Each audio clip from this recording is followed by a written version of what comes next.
Welcome students. This is Social Science class 9th standard Political Science chapter 1 our Constitution.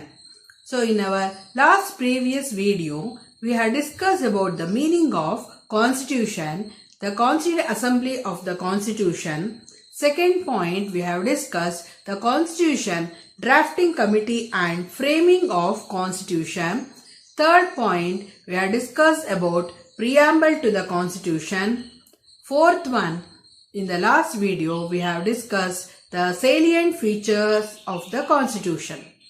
Today let us continue the next point, the fundamental rights of the Constitution. Fundamental rights and duties. Today let us start discussing about fundamental rights and duties. Fundamental rights provide the social and political atmosphere. So this is very essential to improve their social lifestyle and for getting political important facilities.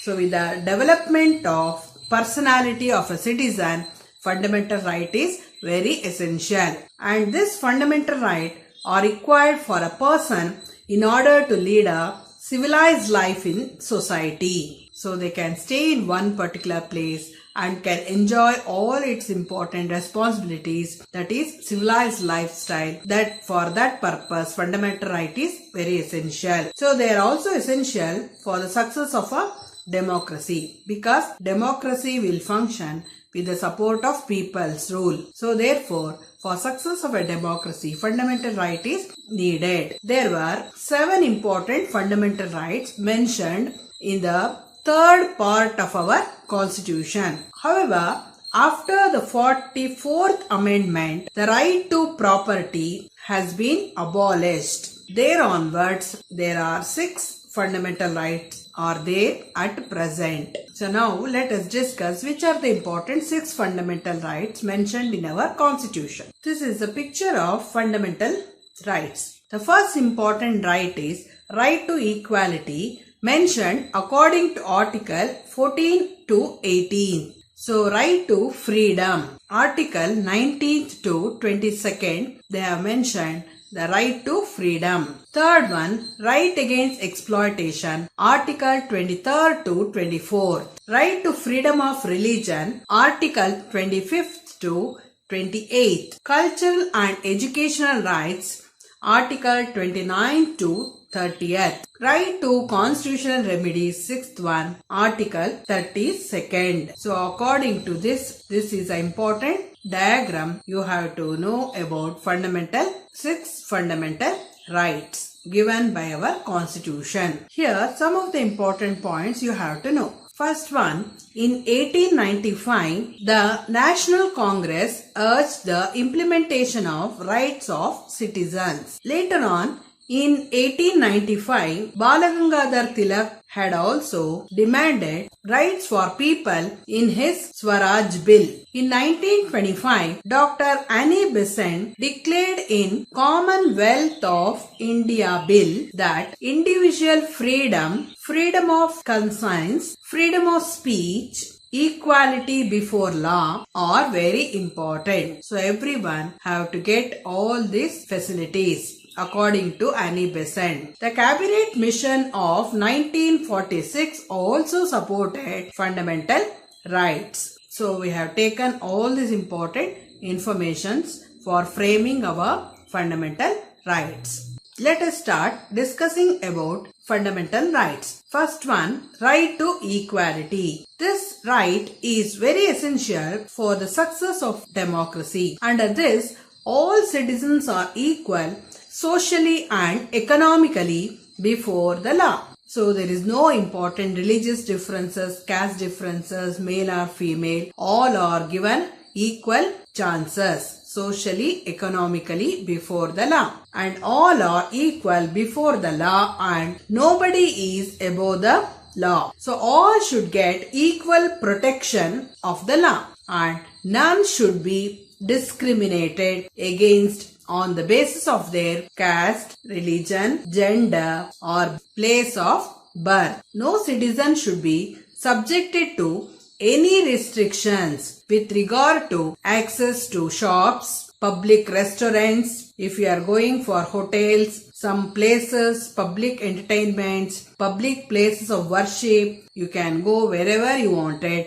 No restrictions. Under this right, untouchability is an offense. So you should not support untouchability. This fundamental right enabled every citizen to get an equal opportunity to join government service. So you can easily join all types of jobs including government service. Let us start discussing about second important fundamental right. Under this right, one who express his own opinion and to conduct meeting without arms, to establish organizations and to live anywhere in India and to follow any type of profession, and he can move around the country. So there will be no restriction. You are having your own freedom. So it is a protective right and no one can be arrested without proper reason. So if you have done any mistakes, then only they will have to arrest it. Otherwise, you cannot arrest any person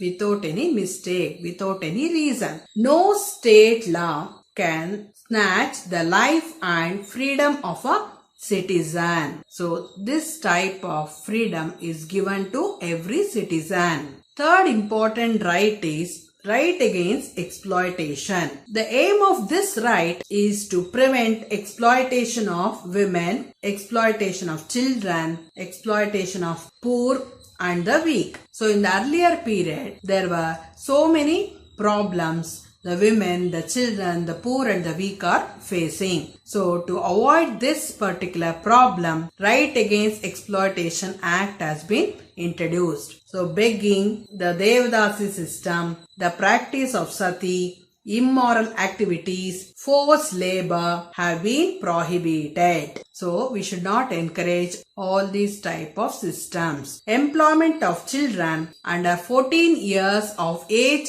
in mining is also one type of child labor problem. So we should not encourage. Even in industries also they should not appoint, and other important dangerous occupations is also punishable under law. So small children below 14 years are not eligible for job, and we have to avoid this type of problems if any children are facing. So that is right against exploitation. So they can ask for their fundamental right, suppose when they are forced to do this type of jobs. The fourth important fundamental right is right to freedom of religion.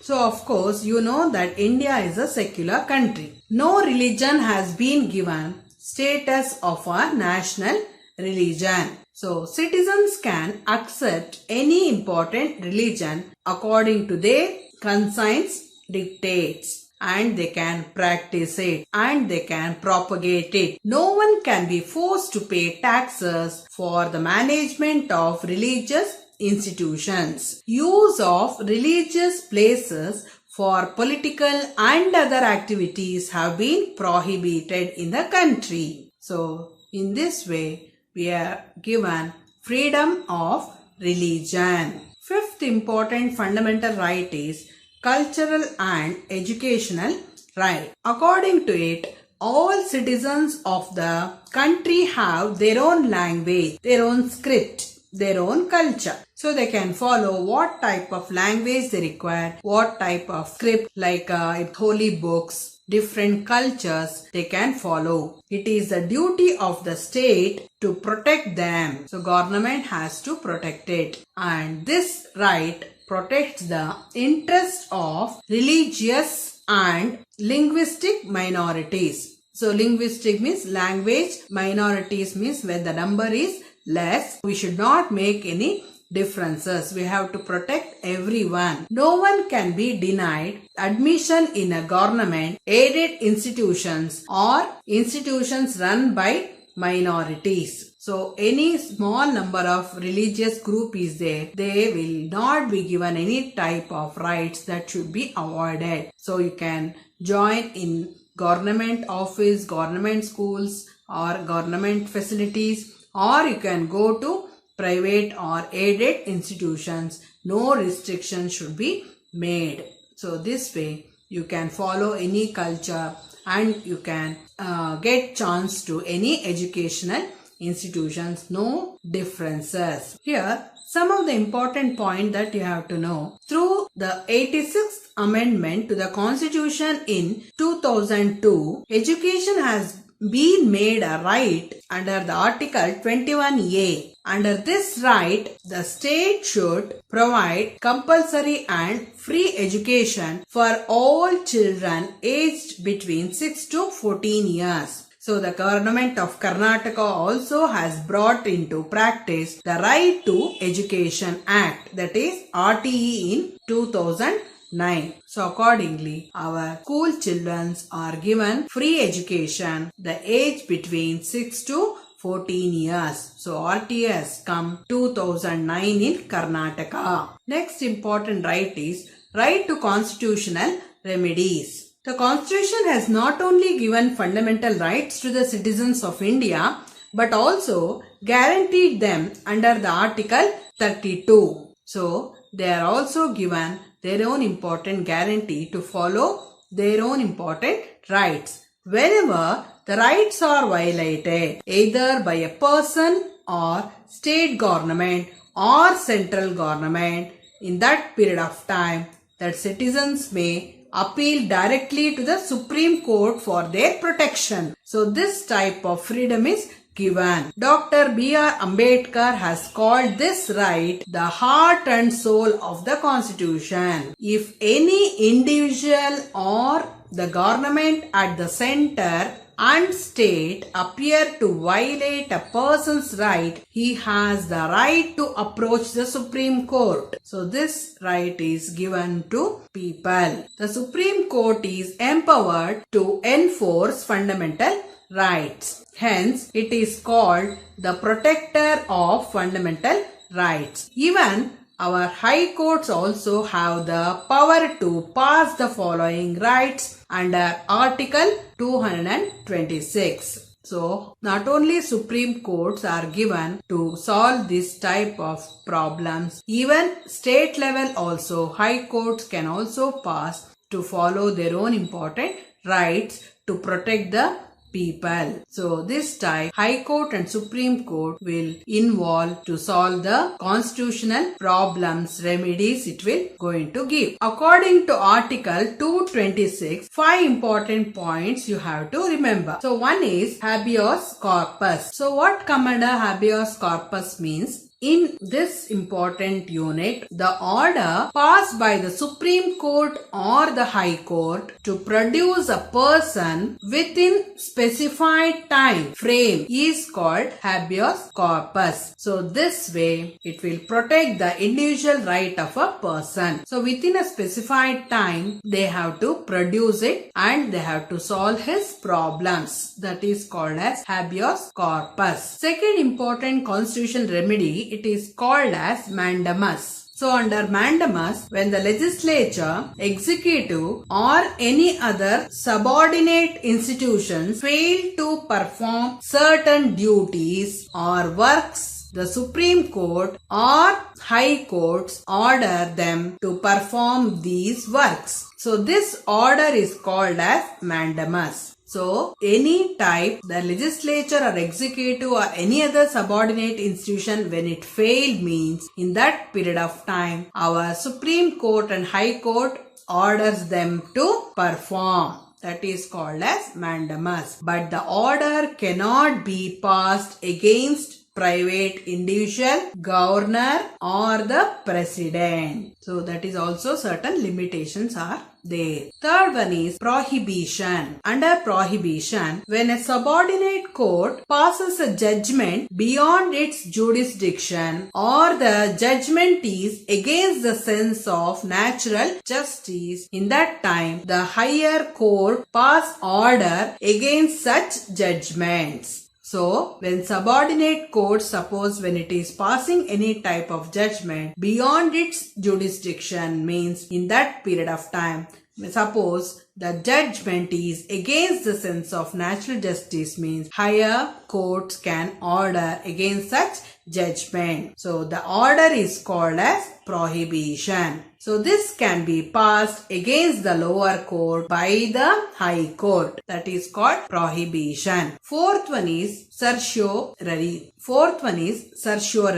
When the subordinate court pass judgment beyond their jurisdiction or against the sense of natural justice, the higher orders the submission of records related to that judgment to it. This order is called certiorari. So once again I repeat, when the subordinate court pass judgments beyond their jurisdiction or against the sense of natural justice, then in that time higher orders the submission of record related to that judgment. This order is called as certiorari. Fifth constitutional remedy, it is called as quo warrant. So under quo warrant, the order directing the right person to occupy the right public office is called as quo warrant. The order directing the right person to occupy the right public office is called as quo warrant. Here,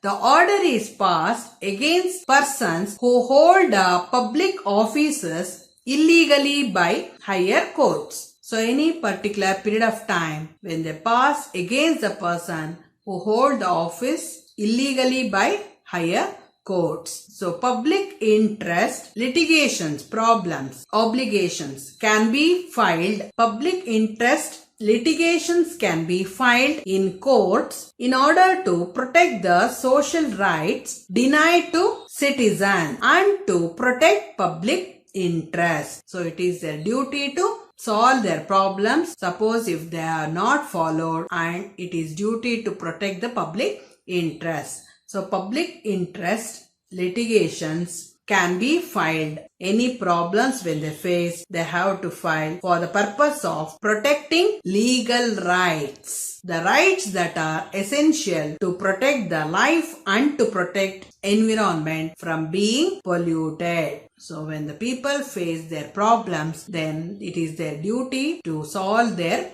problems. So these public interest litigations can be filed by individuals and social institutions. In recent years, we see that courts on their own are filing such public interest litigations when situation arise. So courts are given their own important freedom to file that type of public interest litigations when the situation arise. So this way, the quo warrant will going to issue the order directing the right person to occupy the right public office is called as quo warrant. So these are the 5 important constitutional remedies we have to know about the fundamental right constitutional remedy. Now I will review these points whatever we have discussed today. Fundamental rights. Under the fundamental rights, the first important right we have discussed is right to equality. So all citizens are given rights and all are equal before law. Second important right we have discussed today is right to freedom. So citizens are given freedom of opinion and live anywhere they require. Third important right is right against exploitation. So here when the women, children, the poor and the weak, when they are denied from their rights, so they can fight to get their rights. So no differences. You should make the exploitation of women, children, the poor and the weak should be avoided. Fourth important right we have discussed today is right to freedom of religion. So you can follow any type of religion. Fifth one, cultural and educational right.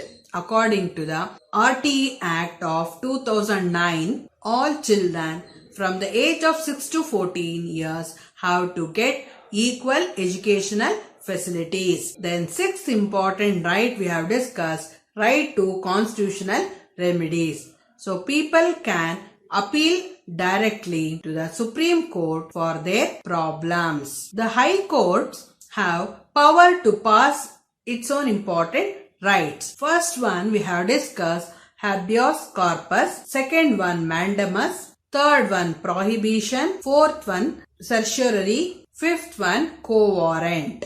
So these are the 5 important power has been passed by the High Courts to protect the lifestyle of the people. So in my next video, I will continue the fundamental duties of the Constitution. Thank you, children.